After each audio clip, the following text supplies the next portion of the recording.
প্রথম দফার শান্তি চুক্তি আলোচনা ভেস্তে যাওয়ার পরেই হরমুজ প্রণালী বন্ধ করে দিয়েছে মার্কিন যুক্তরাষ্ট্র।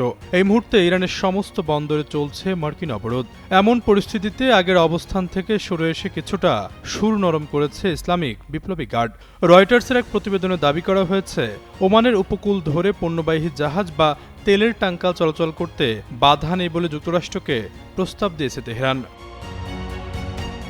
এর আগে দফায় দফায় বৈঠক হলেও হরমুজ ইস্যুতে কঠোর অবস্থান থেকে না সরার বার্তা দিয়েছিল তেহরান। যুক্তরাষ্ট্রকে স্পষ্ট করে বলা হয়েছিল, হরমুজে জাহাজ চলাচল করতে হলে ইরানকে টোল দিতে হবে।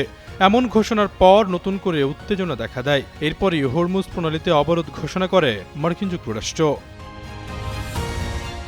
রয়টার্সের প্রতিবেদন থেকে জানা গেছে, পাল্টাপাল্টি হুঁশিয়ারির মধ্যে যুক্তরাষ্ট্রের কাছে সরাসরি একটি বিশেষ প্রস্তাব দিয়েছে তেহরান। ওই প্রস্তাবে বলা হয়েছে, ওমানের কোল ঘেঁষে বয়ে চলা হরমুজ প্রণালীর বিশেষ অংশ দিয়ে যে কোনো পণ্যবাহী জাহাজ চলাচল করতে পারবে, তবে এর জন্য সঙ্গে একটি শর্ত জুড়ে দেওয়া হয়েছে। ইরানের শীর্ষ কর্মকর্তারা জানিয়েছে, নতুন করে যুদ্ধ বা সংঘাত না হলেই সুবিধা মিলবে। পাশাপাশি ইরানের সব দাবিও মানতে হবে যুক্তরাষ্ট্রকে। তবে হোয়াইট হাউস নিজেদের অবস্থান স্পষ্ট করেনি। এ নিয়ে আনুষ্ঠানিকভাবে মুখ খোলেনি ইরানের পররাষ্ট্র দপ্তরও।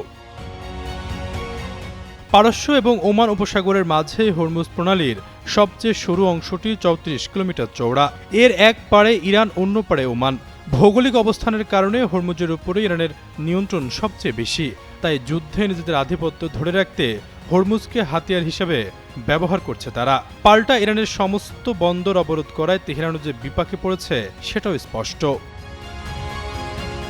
এদিকে একাধিক আন্তর্জাতিক গণমাধ্যম জানিয়েছে, খুব শীঘ্রই ফের শান্তি বৈঠকে বসতে চলেছে ইরান যুক্তরাষ্ট্র। তবে এখন পর্যন্ত দিনক্ষণ ঠিক করা হয়নি। কোথায় বৈঠক হবে সেটাও নির্ধারিত নয়। যতদূর ইঙ্গিত মিলেছে তাতে পাকিস্তানে ফের মুখোমুখি হতে পারে দুপক্ষ।